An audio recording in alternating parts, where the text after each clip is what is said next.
Green Card dasturi qaytmoqda do'stlar. Bu haqda AQSh davlat departamenti ma'lum qildi. Xabarga ko'ra, joriy yilning oktyabr oyidan boshlab yana Green Card lotereyasi uchun arizalar qabul qilinishi boshlanadi. Faqat ayrim o'zgartirishlar kiritilgan. Bularni men sizga batafsil o'qib beraman.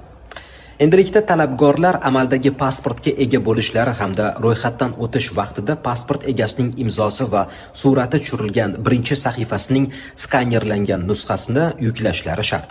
Ma'lumot uchun, dasturning avvalgi bosqichlarida lotereyada ishtirok etish uchun faqat shaxsiy ma'lumotlar, elektron pochta manzili, yashash joyi ma'lumoti, oilaviy ahvoli va farzandlar bo'lsa, ularning shaxsiy ma'lumotlarini taqdim etish kifoya edi. Shuningdek, anketada gender va yosh o'rniga talabgor jinsi va tug'ilgan sanasini ko'rsatadi.